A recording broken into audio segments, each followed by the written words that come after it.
I met Jeffrey Clarick because he was writing on Mad About You. And I liked writers, from Groundlings. Most Groundlings went on to become TV writers. And so I sort of liked hanging out with them. And I loved Jeffrey, was great.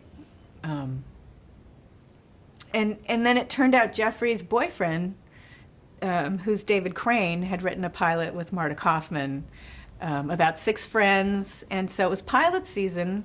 And Mad About You, my whole dream was, I don't think I would ever be able to audition and become a series regular on a show. I don't think that's, how it's going to happen for me. I think I'll probably be a recurring character that then becomes a regular on a show. I think that's how it'll happen for me. So I was hoping that would happen on Mad About You. I thought that was the best show on TV at the time. Anyway, it was so smart. They were so great. And so I was hoping, that would happen. And I thought, well, maybe they'll feel threatened because it's pilot season and they could lose me. Well, they understand. They're okay. I'm like, oh, shoot. All right. So I go out for pilot season, and everyone's talking about this one pilot called, what was it called? Friends Like These. Was it 6 of 1? No, it was. I think it was Friends Like These, because I remember Ellen DeGeneres had a show called, I think, These Friends of Mine. So this one was Friends Like Us, or Friends Like These. Yeah, Friends Like Us. So okay, well, everyone loves this one, and I went straight to the producers, so that was good. And it was Phoebe, and the audition piece was this monologue. I mean, the drag about a monologue is you're not listening and responding. I mean, it's all just you. It's all you in your head. It's really kind of hard. But thanks to Ian Tucker, I knew how to audition, and so it went well. And then I had to come in. There were a lot of auditions for that. And then I had to go in and read for Jimmy Burrows is directing. I was like, oh, God, he hates me. I mean, that's, I got fired from Frasier. He was directing, and he's the one who was saying, this isn't working. It's just not working. It's like, oh, my God. He can't possibly like me. Oh, well, I still have Mad About You, so fine, all right, fine. Read for Jimmy. And I audition for him, and he sees it. He doesn't crack a smile, nothing. He just says, no notes. Like, all right, great. And I get up and walk out. Well, no notes either means, it's beyond. I don't even want to engage. Just forget it.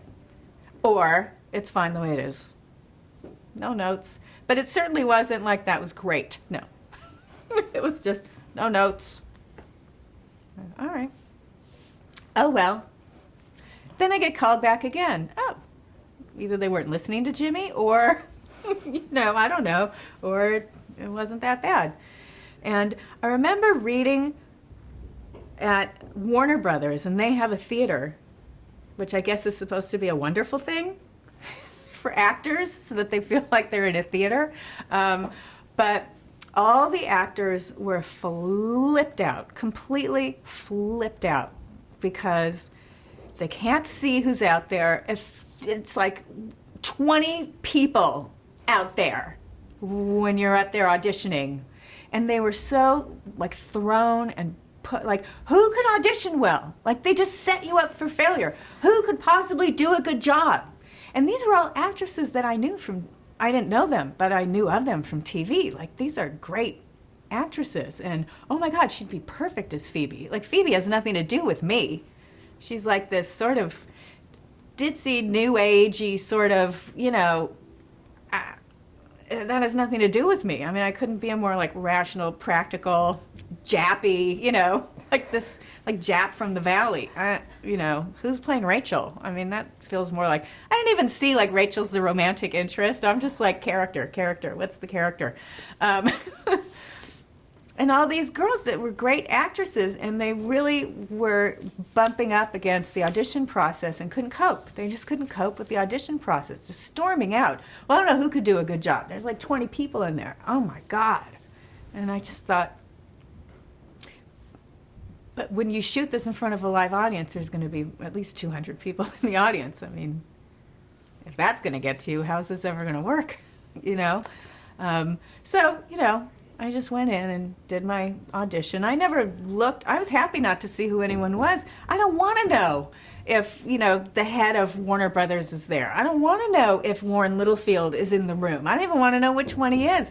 I don't want to know. I just want to be able to pretend that whoever I'm talking to is the other character and, whatever.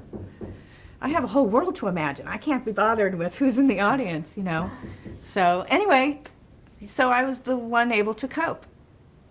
In every audition, there was a different person, me and a different person. And the other person was auditioning for another Phoebe. role? The other Phoebe was always a different person. It's like, Jesus, what's going on? I don't know what's going on. That's where I was good at it, because it was like, what's going on? Well, I don't know what's going on, so just go do your thing. And I got it. And the only thing I cared about was, oh, good, this is on NBC too, so maybe they'll let me stay on Mad About You. Because pilots, yeah, this is a good one, but who knows? You never know whether they're going to go or not. And I like being on Mad About You. I don't want anything to jeopardize with, my role on Mad About You. So, yeah, I think they were going to let me still do Mad About You, even though my agents weren't, they didn't care.